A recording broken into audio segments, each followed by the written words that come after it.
Nice. Good evening. How are you? Did you win your last public on Rice King? Yeah, I won. I doubled down. It was an easy one actually. Okay. I want to speak with you about your full career on pro scene. Yeah. What do you do right now? What are you doing during your break between last tournament and before Ryiadh? Okay. So, just what do you do in your usual day? Oh, like right now. Yeah. So I'm kind of on vacation right now since we don't have to play any qualifiers. Mm-hmm. So right now I'm like doing all like a health checkups. I go around a bunch of doctors and see if I'm okay. Mm-hmm. So that's what I've been doing past couple of days. And just chilling at home. Yeah, I mean I still watch a bunch of Dota. Mm-hmm. But I don't play much. I try to like stay away from the game like for a little bit. But I do play like 1 or 2 pubs a day just to like don't forget how to press buttons and everything. But I try to like give myself breaks so I am as motivated as possible for the Ryiadh and TI. I saw that you were casting with Gorks a few games. Yeah. So you just chilling, just check up your health and just play pubs. Yeah. Yeah, I mean just living the normal life without Dota. I prepare a lot of questions for you, not only about Falcons. Yeah, I'm very interested in your full career because I have never spoke with you before. So it's very interesting for me, for my audience. So I want to start with your childhood. How did you just start playing Dota? So I was in elementary school. I was Školnik, right? Mm-hmm. And one of my classmates. This is when I was like 14, I think. I was playing computer games still, but I was playing like shooters, like first-person shooters, like Battlefield, Counter-Strike, and Call of Duty. But then one of my friends as I said, classmate, approached me and he told me there's a game called Dota 2, and you can earn money by playing it. and back then it was something that you would play games for fun. Like getting money from playing games was like unheard of. Like you could not, like, it was like a fairy tale. It was not something real. And he told me that there is this one game that has $1.6 million prize pool, and that was the TI2. And it was kind of mind blowing to me because I love playing games, and I kind of told myself, okay, I like playing games. Now this guy is telling me I can earn money by playing games. So from that point, I said, okay, I'll try to become professional at this game and earn money. I try to win this tournament. It was 2013, 20... Which year? I mean, I just know I was 14, so that's like, what, 11, 12 years ago, maybe? Mm-hmm. So that's like 2012. It has to be 2012 because it was TI2, right? Uh-huh. From who did you receive invite to Dota? I bought it on the black market. Really? So I had a birthday on that year in September 2012, right? And my mom would give me 10 euros for my birthday. So I was like thinking how to spend this money, and I found someone was selling an invite to Dota 2 beta for 10 euros, and I was thinking about this for 5 days because 10 euros was a lot of money. Yeah. So I would either spend it on Dota invite, or I would spend it on something else. So I thought a couple of days about it, and I was like, fuck it, let's just try it. And I bought the invite. What do you think, your friends? You crazy or what? What do you mean? No, maybe you have some friends. You had some friends from your home. I don't know, from your house, and you just chilled at garden, just played football, and you, Oliver, went to just play Dota. What is it? And spent 10 years. The thing is, the thing is, I was playing a lot of computer games before anyway. So It wasn't anything weird that I was just spending more time on computer. What was weird though is that I was starting to think. I was telling my family that I'm gonna be professional player. I'm gonna earn money by playing this game, and obviously they thought I'm crazy because they haven't heard about this before. I So see. they were not very supportive of me. They actually tried to kind of stop me because they thought I'm gonna become crazy because it's some dream that you cannot fulfill. Um, but I tried to, I was stubborn, so I didn't really care what they said. I kept going. And then Valve released the movie free to play. Mhm. So I try to show them that, look, this is what I'm trying to do, and it's possible. Like there's people already doing it. And what did they And say? I mean, I don't think they changed their opinion much. They still thought it's crazy, and it's like, okay, actually, I remember what they said. What they said is that maybe 1%, maybe 0.00 something Uh-huh. percent amount of people can actually do it. Like it's such a low chance for you that it's not a dream that you should actually try to pursue because it's such a low chance. But I still didn't really care. I was like, okay, I believe in myself. I have confidence in myself, so I kept going. And then when I start, my very first team was like a Penta esports, and that was the first time I got some money from Dota. And they actually saw the money on bank account, and they kind of understood that okay, maybe there's something to this. And then as soon as the money started coming in, they were like, okay, sure, you can do it. Mhm. It's your life, so do what you want. What was your first points of matchmaking points? Uh, I think it was 3.9k. I Uh-huh. think, Pretty but I big. don't. But the thing is, back then there was no leaderboards, so you didn't really know. Like Yeah, yeah, yeah. I had no idea if that's like a high or low or anything. So I had no idea Did you how much meet that at was. this time some famous persons when you just started playing Dota? Uh I remember one time there was a team called Team Empire, and me and my friends would watch their games, and we would notice in the Dota client there was a Empire lobby. They were like Uh-huh. scrimming, right? Yeah, yeah. And we guessed their password to the Really? lobby. I think it was like EMP123, and we like joined in and started taking screenshots. Like, holy shit, these are the pros. So that's kind of something with it. Like one time infiltrated the scrims. During preparation for the interview, I found some very famous video on YouTube when you just were with some famous Ukrainian streamer, EvilArtas. And do you know who is it or no? I think it's the guy who plays Brave King and says Yeah, nah when he yeah, yeah, quits, yeah, right? yeah, yeah. You played on TA, yeah. You played on Rice King. Do you know who is it? I know who it is, but I don't know the video. I don't know what you are talking about. Okay. I will send you after interview, or I can right now. Never mind. Uh, just ask. Um, how did you understand that you want to be a professional gamer? What, in I mean, which time? I told you it was literally Yeah, the moment my about friend. money. When you just understand, yeah, already I can join some team. Oh, like you mean I was good enough? Yeah, yeah, yeah, I think it was about time when do you remember Batman? yeah, yeah, yeah. So there was a time where I think it was when they introduced leaderboards, and back then Spectre was incredibly broken. I don't know Hmm. which year this is. And Batman was getting like insane amount of MMR by just picking this hero because back then you couldn't ban. So you could in all pick if you picked the hero, if you were fastest in the lobby and you picked the hero, you would just play it. No one could stop you, right?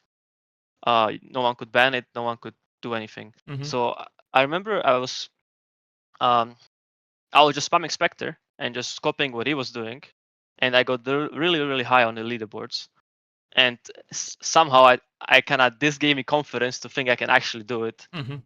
because I played the most broken hero. I only spammed it, so I was like, okay, I'm higher on leaderboards. Next step is to go on a pro team and be good. um, so your first teams were Ember Boys, Goomba Gaming, and Sanguine Sharks. And during this time, you always have played with salary. Uh, Yeah, how? yeah. Why? Me and Celery, we actually met quite early in our careers. I need to open up actually my teams to know exactly the timeline. But me and him we played on very early in our teams. I don't know how exactly we met each other. I don't remember this, but me and him like went on a bunch of teams. We kicked a lot of players. We changed a lot of rosters. And yeah, I think he's like I mean, there were two players that I actually stuck around with for a long time. I have known Nine and Celery for super long. Mm-hmm. I have known Nine for like, I want to say 10 or 11 years. I remember there was a website called Join Dota, Yeah. and and you would back then you would, if you were looking for some team, you would just create a thread there and says looking for team. You would name your MMR, you would name the region, and if people were interested in you, they would add you and you would start talk. So, And I remember I made like a thread saying that I'm looking for motivated players that want to become professional players. And Nine messaged me back then, and we kind of just told ourselves that we're gonna make it and be professionals. And I think during that time when I was like spamming the forums, I also met Celery, and we just formed a team. but you met Nine much later than Celery, or at the same time. Okay, I actually do not know. I cannot tell you if I met Celery or Nine, Mm-hmm. I see. but I think it was around the same time. I don't think it was because even though we didn't play with Nine on a team, I think I already knew him or we were talking or something like that. Mm-hmm. I see. Do you remember why Celery was changing his roles so often? I don't know. I think he was just type of player that would just fill whatever role that was missing, but I actually don't know. Mm-hmm. I don't remember this. Okay, let's talk about your first org, Penta Esports. Yeah, you already mentioned it. How did you find this organization? Uh, so they were interested in signing some German stack because of the internet. Like, do you know the name of the tournament that you could sign in as a like a nationalities? Like for example, Germany would go against Russia in Dota. Uh-huh. I think it's like ISF or something. I don't know Mm, the name of the league, but anyways, okay, there was a Kuro team I think that was supposed to play there, and this Penta team was interested in signing them. Something happened. Obviously Kuro didn't play in that team, so they signed some German players. I think it was 3 German players and me. And that's how it happened. So I didn't even talk to the org at all. They wanted to go into the scene and is it they about signed us. WSG? Yes, Uh-huh. I think that's it. Mhm. And I remember my very first boot camp in Berlin. It was the scariest shit ever because I had to fly alone. I had to go, from airport to grab a taxi, and back then my English was not so great, and From first time Slovakia, traveling yeah. alone. Yeah, Uh-huh. and it was not it was a very scary experience. And another funny story about this is that when Nine was coming to this bootcamp as well in Penta, his mom actually thought that he's joining some terrorist organization because she wouldn't believe that he is actually coming to a bootcamp and play games. But as I remember, your first meter was Blazemon, no? Yes, he Uh-huh. was. That was the part of the first Penta. I think we had 3 Germans, right? Yeah. And then slowly we started to change them for different players. After Blazemon, it was Viha. Uh, You haven't played with Nine in Penta. I don't, no. This is incorrect. This is for sure incorrect. What happened was we played with Nine, and then after that we played with Viha.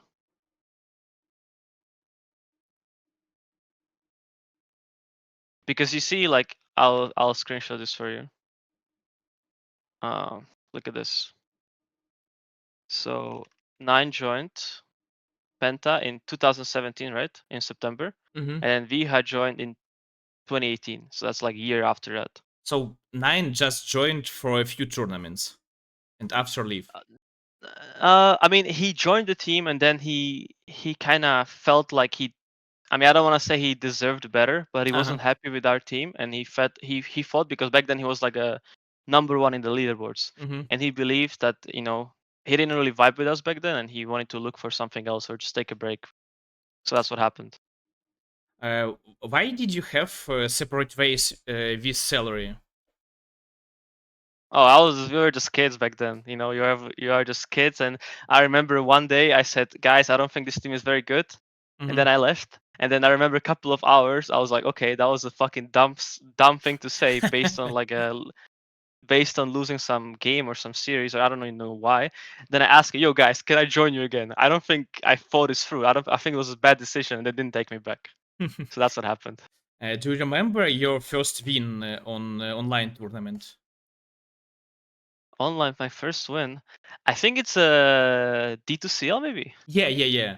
Maybe you remember your feelings, your impressions from that win, or no? Oh yeah, I had I remember I was extremely happy. I was like, holy shit, guys, we are actually good, because when you win these tournaments against the real teams, you kind of give yourself validation that you your dream, like, it gives you, like, you know, like you're high more in leaderboards, and you understand that you are a good mechanical player, or individually you are good.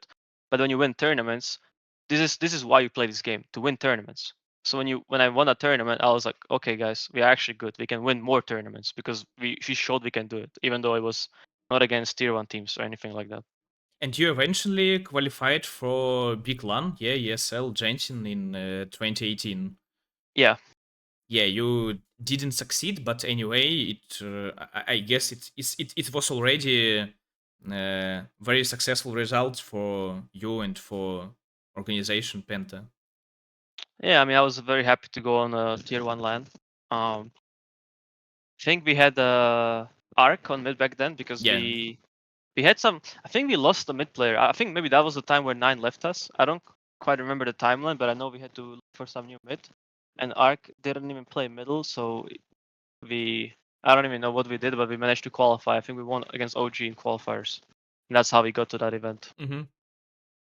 Do you remember some I don't know interesting moments from this LAN for you? Because it was your first LAN. I was just very happy to see all the like, you know, now I hate media days. Yeah, I think it's very shit. But I remember that one I truly enjoyed it, because there are a lot of people that were interested in my team, and everyone doing this, and you would see all the like all the people and fans and other players in real life.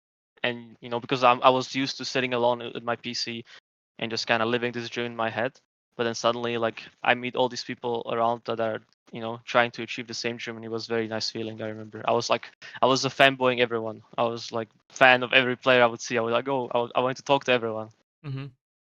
Do you remember why did you disband from Penta? I think we just weren't good, you know. We started losing a bunch. There were a lot of like conflicts in the team, because when you lose a bunch, you start having conflicts. And I also believe we were very young, so we didn't really know how to solve problems. So I think that's the main reason. Hmm. Let's talk about your next orc. It was Spirit. Do you remember who who did create this team? Who picked up you?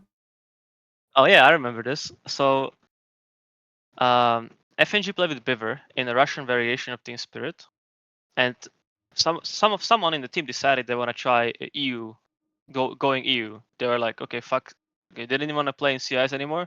They Hmm. wanted to try in European players and be in European team. I guess we still played in CIS region, but they wanted to try with playing with the European players. And Beaver, back then I was streaming very little. I hate streaming, but I remember back then I would had like 2 or 3 streams, and for some reason Why you Beaver, hate it? Sorry for interrupting. Why you hate it? I feel like, because I consider Dota my job, right? It's like a work. Hmm. And when I stream, I feel like I'm not focused on my work, because I'm looking at the chat and I'm distracted, and I don't really like it much. So I cannot really relax and stream while I play Dota. So that's why I don't like it. I wish I could do it, because I think streaming is very fun. And I admire everyone who can do it, but for me personally, it's very stressful to do. Hmm. So back to Team Spirit. Back to Spin. Uh, so Beaver, I streamed 2 or 3 times, and for some reason, I mean, I had like what 10 viewers maybe. It was like nothing. And for some reason, Beaver was watching my stream, and he thought he liked me as a player. So he told FNG that he would want me to be a carry in that variation of team spirit. And when I got there, I recommended 9 because I thought the guy was very good and he was my friend, and that's how 9 got into that team. So that's kind of how we got there. Uh, did you see Nine in real life before Steam Spirit? Yes, because we went on Penta bootcamps together, Yeah, I and see. Yeah, yeah, and yeah. also we went on a LAN together in Malaysia. It Mm-hmm. was ROG. We got like 3rd or 4th, Yeah, I yeah, think. yeah. I see. Do you remember why you didn't succeed in Team Spirit? And also, I want to ask you about your flaner in Team Spirit. It was Hestegeroten. It was one of my favorite flaner on all time. Danish from Danish Bears, from Imperial. Can Uh-huh. you share your experience, your feelings, your impressions from that Well, team and from that flaner? I think we had a pretty good atmosphere. I think Heste is a bigger jokester. He would always lift the mood up, Mm-hmm. and I really enjoyed playing there. But I think we got a bunch of second places in the qualifiers, Yeah. and we didn't manage to qualify anywhere. And uh, people expected us to qualify, or the people wanted us to qualify. So that's why that team didn't really succeed. Um, but playing with Heste was a lot of fun. But yeah, the thing is, why you didn't succeed in teams. The reality is people weren't, we weren't that good individually or as a team. So that's easy as it gets. It's not really more complicated than that. Mm-hmm. After that, you decided to change your region to South America to team Infamous. Yeah, can you tell more about it? Well, I was just a very very stubborn guy. Like I cannot really sit on my ass and just play pubs and do nothing. I always wanted to be in some teams and constantly try to improve, because there's you can always spam pubs and try to get better, but at the end of the day, why I like playing these games, because it's a team game and I want to try to play and win tournaments. So when I was out of the team, I was looking for something else, and Timaro messaged me and said that they are looking for a carry, and back then, you know Timaro was like a really good player. So I was very happy to go there and play for them and try to qualify from Infamous, because there are players who can just sit and be teamless and just play pubs and improve like that, but I'm not one of them. I always want to be on teams. Do you remember um, how it was for you? Just extremely changing your European region to South America, went to I mean, bootcamp. I brought Beaver with me, right? Uh-huh, I yeah, played in the yeah, team yeah, with yeah, Beaver, yeah. so it wasn't too hard because I had a friend that I knew for a long time. But it was hard because we expected to win qualifiers immediately when we got there, which didn't really happen. And I remember me and Beaver were on a rooftop, and we were kind of talking to ourselves, saying, "What the fuck are we doing here? We traveled across the world to play in some new region, and we didn't even win." Because back then we thought that going to SA is like a free qualifier; you could just Yeah. go anywhere, and we didn't manage to do it. So we were kind of just questioning our life decisions, like, "What the fuck are we doing here? Is this really worth it?" But you But then we managed to managed to, qualify through yeah, Epicenter. Yeah, yeah, yeah. You qualify. yeah. Then we qualified to Epicenter. That was fun. Uh, thinking about that, that was also the first tournaments my parents went to come and visit. So they came to Moscow to watch the tournament. We didn't really play on the stage, but I was just very happy for them to go and experience the Dota land for themselves, to see what I'm trying to achieve, what I'm trying to do. And honestly, I'm very sad for the political state of the world, because obviously there are no more Russian tournaments. But thinking of Epicenter, it was a lot of fun, and I wish it would still happen. But I know it's not going to happen anytime soon, which makes me very sad, because I know Russian fans are very passionate and very nice. Uh, Infamous. Why did Infamous kicked you before TI qualifiers? What do you mean? We played the qualifiers, but then we didn't qualify. TI qualifier? Yeah, He signed K1 and Chris Luck after qualifier already. Yeah. yeah. We still played We still play the qualifiers, but not under the tag of Infamous. Yeah, We yeah, just yeah. play without the orc. So, did you expect to qualify to this TI or already? What can you do? Let it be. We just play. No, I mean, of course we expected because we won the previous qualifier to Epicenter. So we knew we are not that good because we bombed out of the Epicenter, but we thought that we can win the qualifier because we already done it before. Mhm. But there were a lot of problems because Infamous dropped us, or there were some problems. I don't know what exactly happened, but we lost the sponsorship, right? So we had to look for new bootcamp, and it was very rushed. I remember our internet was lagging. We had to sleep on floors. It was very rough. Yeah. Can you share your experience and feelings?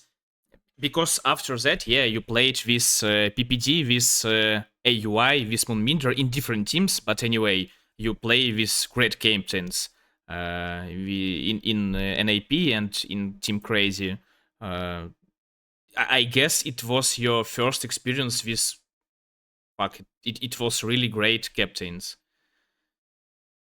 Okay, so the NIP team happened. Beaver got invited, and then again he recommended me because he enjoyed play with me. So that's how we got together, and I got very excited because NIP was considered a tier 1 organization, and as you said, PPD won TI, so he was very, he was very much tier 1 player. So I told myself, okay, this is a very good opportunity to show myself. So I was very excited, and actually I remember I was extremely happy to play and be given such an opportunity to play. But me and Peter had some problems throughout the team from the very beginning. We never really got on the same page. Um, and that's also like one of the reasons why I wasn't on the team. Even I remember like we won some minor qualifiers, but then Yeah, I got replaced. it was in Ukraine. Yeah, exactly. It was in a ski, right? There was some ski resort. Yeah. Bukovel Yeah, so 9, I yeah. was excited to go there, but then I got replaced because me and Peter had some disagreements. And yeah, that was it for the NIP. Disagreements just in game or something else? Oh, just in game. I Uh huh. mean, Yeah, yeah. there's nothing. I mean, me personally, I never had any problems with anyone. It's just always about the game, Mm-hmm. nothing else. And about AUI and Boonminder because you played with them after NAP. Yeah, I mean that was when I played in with those people, they showed me different kinds of work ethic. They showed me that there is so much to this game, and AUI until this day he's like obsessed with small numbers in this game, and I got very inspired because I never seen anything like this before. Like both Moon and AUI were like bombarding me on all the things I can improve on from the moment I started playing with them, and that was probably the time where I improved the most as a player. And from that point, I had like immense respect for both of them. I mean, for AUI obviously it's more than for Moon, but both of them helped me a bunch to just improve as a player. Uh, The problem with that team was that those were COVID times, yeah. so we had to all play from the home, and I live in a very small town, and my ping to NA was like 130 or 140 because we didn't have fiber internet, so it was a very rough time for that aspect. But it helped me improve a lot individually because of those people. And let's speak about, I guess, your the brightest time in your career. Yeah, during COVID time, you found a great stack. It wasn't, an orc or something else. It just was stuck. Yeah, Mudgolems. How did it happen? Uh, okay, I need to actually open the Wikipedia to know what It was the was original stack. Baranija in Yeah. on the mid lane and Milan on post 4. Yeah, so 33 Fata and yes. you. Yeah. So we got together. I think we did pretty good in some tournaments. I think we got some fourth and third places in those Yeah. online ESLs, which was pretty good. But then there were some misunderstandings between some players. I don't want to really name the names, but uh, Between Fata and something else, or you talk about just for in I mean, I don't wanna. The thing is, I don't really wanna. I don't think this is really my place to speak, because I see, I see. I can speak about my like my disagreements with someone, but this is Mm-hmm. not really, you know.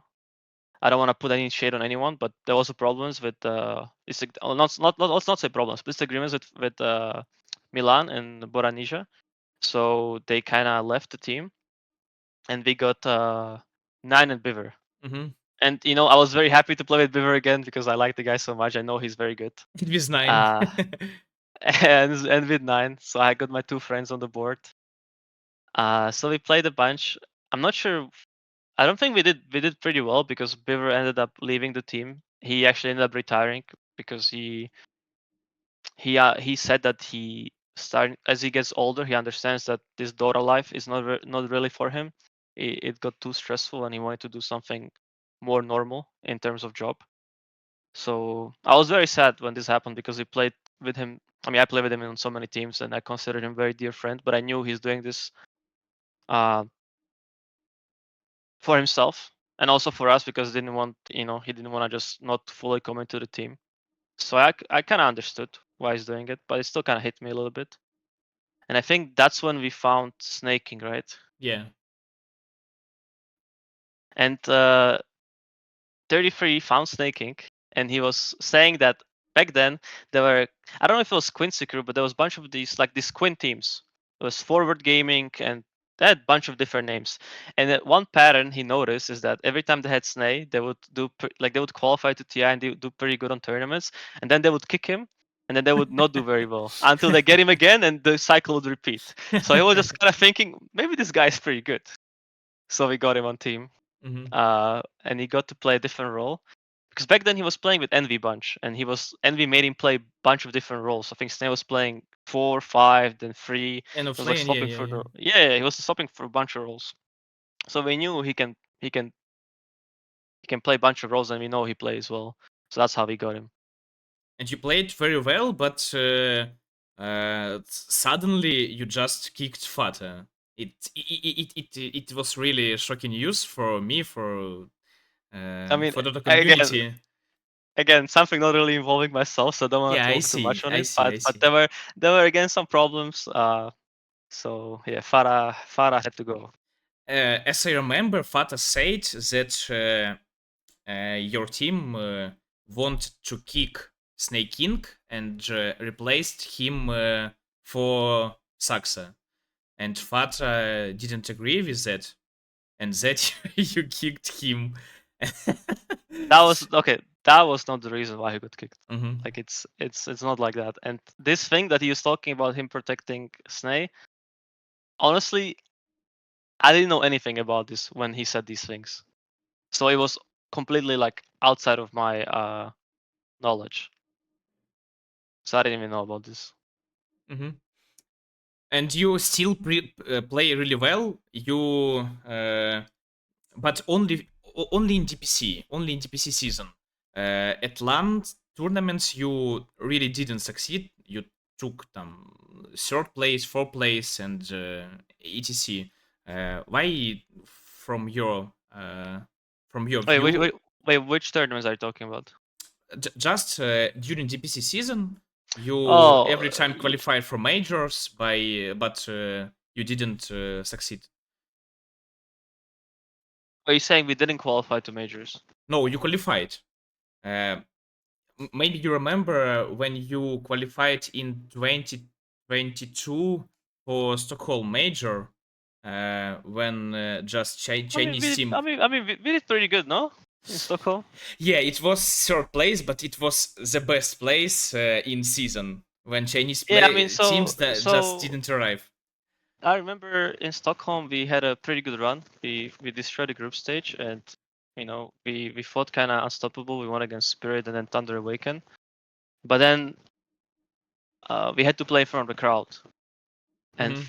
we kind of realized that we had some, I don't want to say mental block, but we had no experience on how to handle pressure in playing understage, because there's a lot of, you are used to playing in your room alone, then you are playing on a boot camp or in some group stage with your teammates. You have 5 people in the room, maybe some referee, and then suddenly this all changes and you have people screaming at you, and there's all these like sirens and all these weird sounds. So we kind of realized we struggled a lot in handling the pressure, and that's kind of why we thought was the main reason why we didn't actually manage to win the Stockholm major.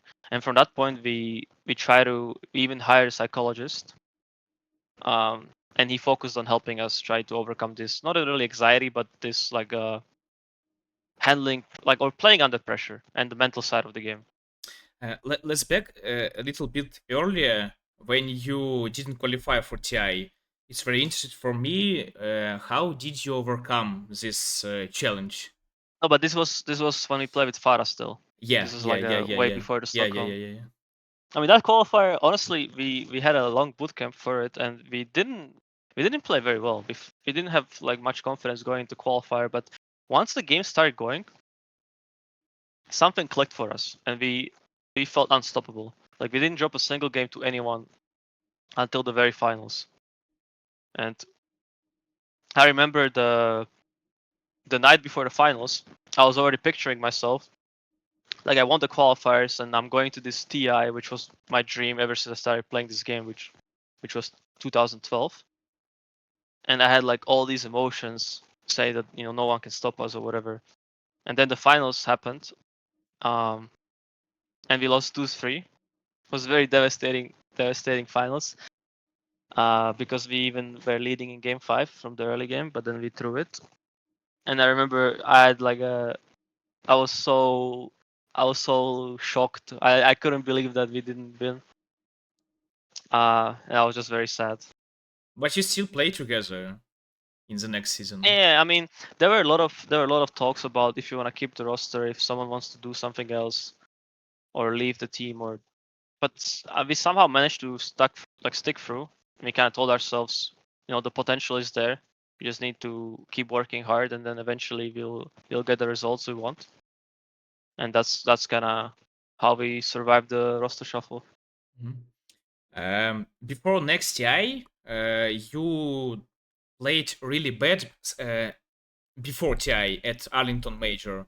Uh, how did you prepare to TI, and what were your expectation before TI 12?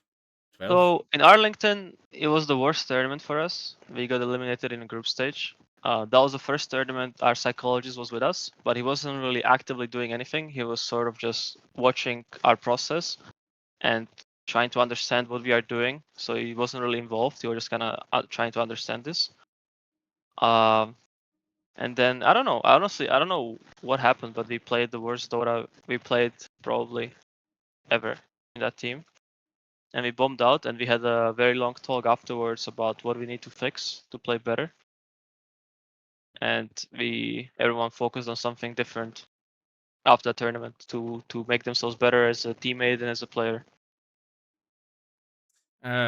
Let's talk about TI. Was it really challenging for you and for your team? Because from the outside, it seemed like you played just scrims or pubs.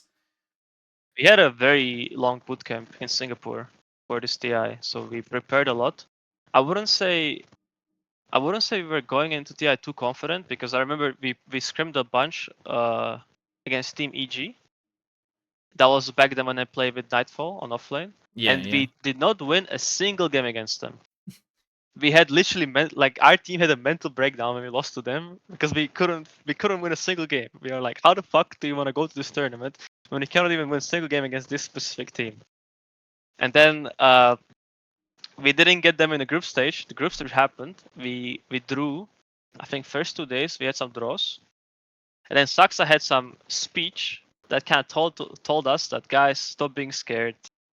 You know, because he used this experience from playing TI. Because for me and for Nine it was first TIs for us, right? So we were kind of we were like a newbies there, and Saksa was giving us like the whole team a prep talk, saying that, guys, don't be scared. You're gonna have regrets if you don't do stuff you want to do. And then after that talk, we got first place in the group stage, and it kind of snowballed and helped us a lot. And Okay. also a psychologist. That was the first tournament. Our psychologist was helping us and was involved, and he was also doing a lot of help on the mental side. Do you remember what did you do on the next day after the win, Ti? Oh, I was so high from the win. I remember, like I remember we won, and I don't know, like I don't know how to describe it. Like I had a dream that I wanted to do, and then it happened. And like I remember, like back then I didn't need to do any. Like I was just so high just from winning. Like I don't know how else to describe it. I was incredibly high the whole evening. I Do you felt remember? like I was like the most like I was like the most important person in the building or in the room, and it was just such a good feeling. Do you remember? Did you want keep playing, keep grinding in Dota or whatever? I am a champion. Yeah, me personally, something funny to say. Nera always said before we won that, I mean, 33 always said that Yeah, if yeah. he ever wins TI, he would throw the computer out of the window and never touch this game again. And I was always telling him he's lying. I was calling out on his bluff. And then we won, and he said, "Ah, guys, I'm gonna keep playing." And I kind of was just laughing at him because I knew that's gonna happen. That's kind of like an inside joke we had. But What? anyways, after that TI win happened, I was confident that I want to keep playing because at the end of the day, me personally, I don't have any qualifications to do anything else. I finished high school, right? I didn't finish any university or college, so I don't have any qualifications to do anything. So I understand that if I don't do this, I don't have any skills, right? So I want to make sure that I'm gonna keep doing this until I'm good enough. So for me, there was no doubts because I love playing this game. I love money, so that is not really more complicated than that. What kind of personality is 33? He's a he's extremely hardworking person, and he's obsessed with details, and uh, he tries to break the game. And also one thing that he he will do his best to try to help his teammates improve. He's extremely good at helping his teammates improve. And I know any team that will ever have him on their team will individually improve a lot when it comes to item builds, just gameplay, mechanics, just literally anything. He's kind of like a second coach of the team, even though he's a player. As a fan of Dota, as a viewer, I was really tired from his Doom.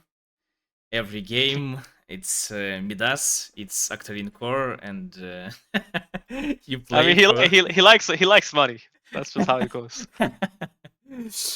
Um, Next season wasn't success for you. Yeah, you didn't qualify for. You did qualify for many tournaments, but you didn't succeed, and eventually you failed up at TI.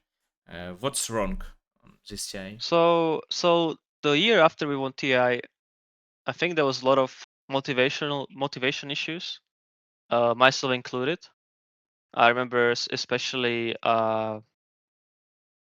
the Lima major. I was kind of thinking that I'm personally doing my best, or I was telling myself that I'm doing as much as I did before, but I kind of needed like a slap from the outside to kind of tell me that no, you used to do way more, you used to play way more pubs, watch way too many replays.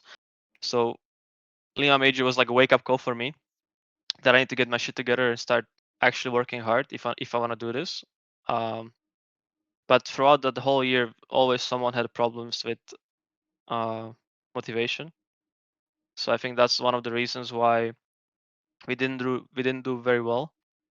But I remember like when we were preparing for Ryiadh, the biggest tournament of that year was a 15 million back then prize Yeah. pool. It was like we always told ourselves like, oh, no one cares about these 500,000 tournaments. Just make sure we're gonna be ready for Ryiadh and TI, and that's all that matters. And I remember our boot camp to Ryiadh, we literally had 100% win rate of scrims. We did not drop a single game to anyone. Really, 100? Yes, Fuck. we did not lose a single fucking game. So we go to Ryiadh, right? We are on there. We are feeling extremely confident, and then the issues with Saksa happened, and we had to play with AOI, and Snai had to switch to post 4. So it was like a very rough period for myself because I always kept telling myself that who cares about these small tournaments or these majors? All that matters is Ryiadh and TI. And then these issues happened. So that was very sad. But we still managed to pull through. We won tiebreakers for survival against Shopify and TSM. And then we got to play against Gaming Gladiators, Fuck, I which were like the remember these giant. games. It was Yeah, insane. they were like a giants. They won everything that year. So we were like, okay, guys, it's a perfect opportunity. We have no pressure on ourselves. We have coach, and they are like the best team in the world. And then we played best of 3, and I think we had like 90% win probability. In 2 games. In two Yes, in games. like I think it was we were supposed to win all 3 games. I think. Yeah, yeah, And yeah. then we lost, and it was it was so sad because we had a chance. Like, who cared about at the Ryiadh back then? We were just playing to win or eliminate the team that dominated the whole season with a stand-in. That would be like insane storyline. But then we didn't manage to do it, and we were all kind of sad. And Uh, afterwards, we got to know that Saksa will not play with us for TI. but yeah. So that was pretty sad again. So we had to look for a replacement, and Nine wasn't too happy with the post for the post wars that were available. So he decided to do it himself, and he started to learn the role, and we got Dobson to play mid for us. That's kind of what happened there. Chai, I can't ask you about your build on Alchemist in final game. Why did you choose month? Why did you choose old build on this character? I mean, I wouldn't say it's old build, but we scrimmed a lot, and we were experimenting with the builds, and I was doing a bunch of these like Octarine hard on like a lot of heroes, like some CK alks and shit. And we had pretty good results with those builds. So that's sort of why I did it. We kind of thought that if you have spells constantly and also these items made you very tanky, you could just be annoying in the fights and be very tanky and keep casting spells. Uh, what were your thoughts after that TI? What did you want to do? Just refreshing, just chilling, and repeat the Mm, season. I mean, honestly, we knew we're not gonna be playing on Mm-hmm. in the same roster. Uh, so we all kind of just waited around to see who's gonna be available, who is like who wants to play with, you know. We knew, for example, that I was gonna play in Liquid, right? So we are looking, and me and Snay wanted to play together, and Nine and Saksa were taking a break / retiring. So it was kind of me, and I mean AY was also taking a break. So it was just me and Snay trying to get some people together, and that's kind of how we got the Team Falcons that we play in right now. How you came up with Falcons? Uh, they just wrote you, or you found them. Uh, well, Falcons were interested in going to the Dota scene, so we kind of got approached. Uh, and also they were big fans of Amar, so that made it pretty easy. And I mean, the way we got Crit, Maureen, and Amar, we played with Maureen in Dream League. He was a stand-in for Nine last year on Tundra, and even though we didn't do too well in that Dream League, we knew the guy is insane. Even though he didn't have a lot of success in Nemiga that year, but we knew this guy is like has an extreme, like it's like a miracle level of player. He has like, if he has the right people around him, he can be a superstar. So that's the guy I wanted to play with the most. And then we also wanted to make some. Uh, we wanted to like create a team with a mixture of veteran players and new blood. So that's why we kind of got Maureen and Amar together, because they were not only young but they were also friends with each other. So they were like a really good package From that we Keep could get. 5, yeah. Yeah, exactly. Mm-hmm. And Crate was a major winner. He proved himself that he won a bunch of tournaments before, even though he didn't do much on Shopify and EG. but he still had a lot of like he didn't win anything, but he was still getting top placements in like a lot of tournaments. So we knew this guy is definitely underrated, and he also would fit into the veteran role. So we got like a three kind of old like veteran players, experienced players, and two like young bloods, and we kind of just committed to it. We thought this is a good mixture, and eventually we'll start winning. We just didn't think it's gonna be so fast and so much. Mm. Did you have someone else if Malrin or Creed just declined your offer?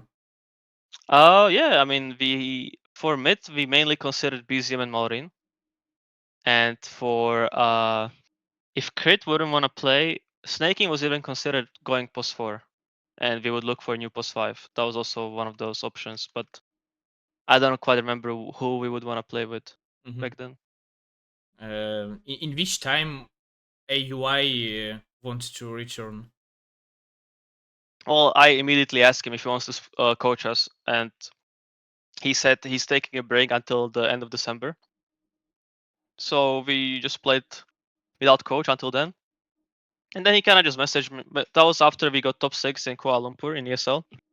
And then he kind of just messaged me after New Year's Mhm. saying that, what do you think of Falcons organization? What do you think of the players you're playing with? I would be interested in trying out to coach you guys and see how it goes. And, you know, that's kind of how the rest is the history, the rest. He got to coach us, he started winning everything, and here we are. It's hard to communicate with Amar or Stas in real life.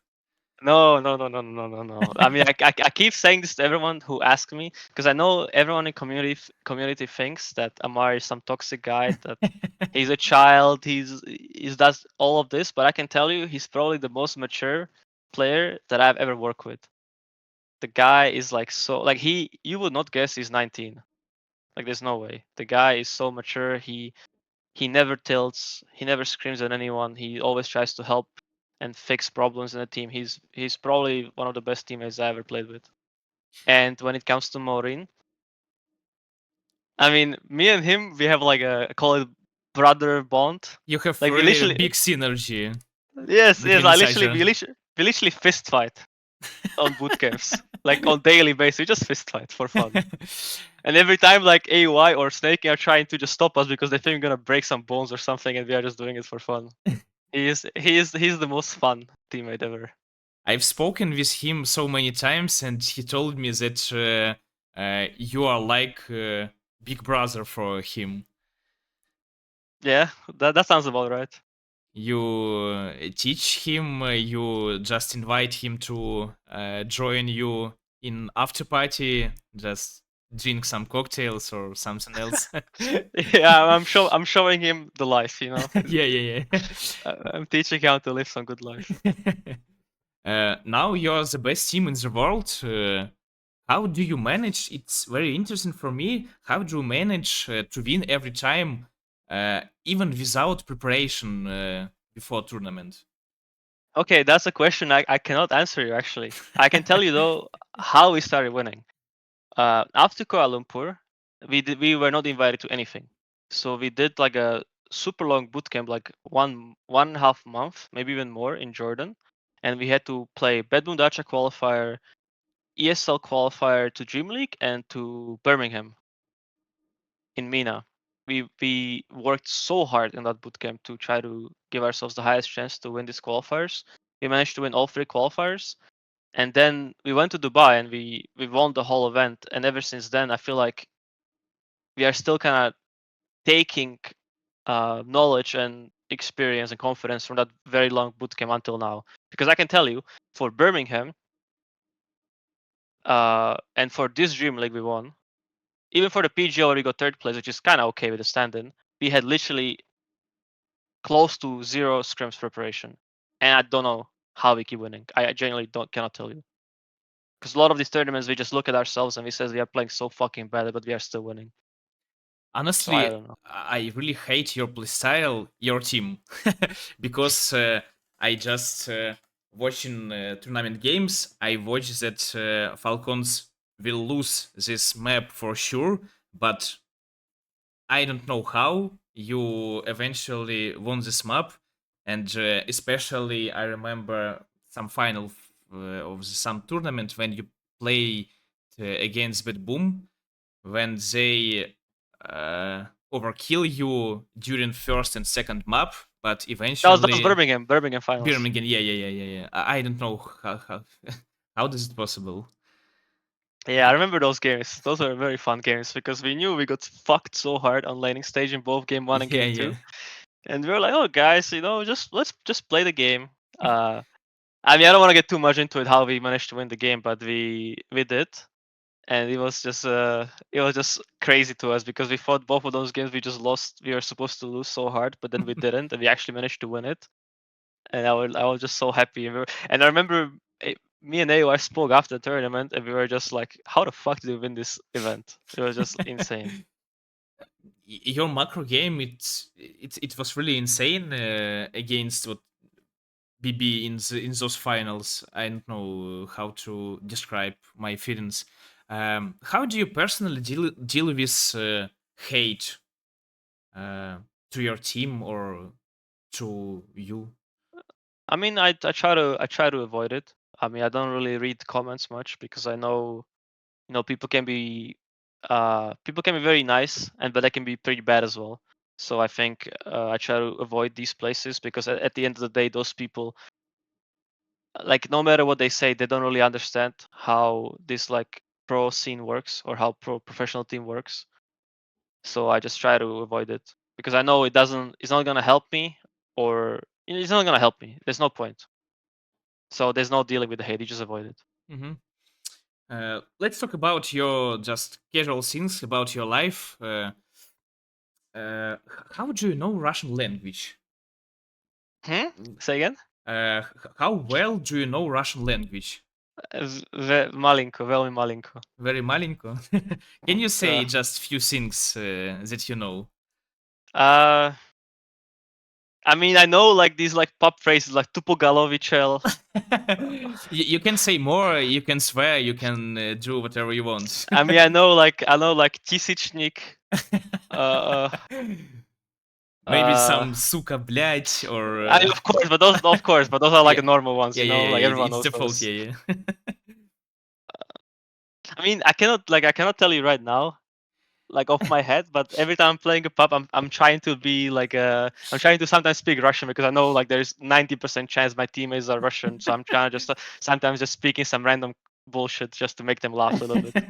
I recently heard how did you speak in pub? It was so fluent without any accent, really. I mean, yeah. I mean, I know like the Ramses Fishman clip, Kripochik. So, Стань мид. Сталь меч Фишман. 20 пабов в дня играешь. What is your favorite teammate in pubs? My favorite teammate. Yeah. You just laugh during the Uh, pub. You want to communicate with each other. Fishman. 100% Fishman, yeah. Fishman. Every time I'm playing with Fishman, I just scream into the microphone, Fish! You stay on the same lane, yeah. He supports you.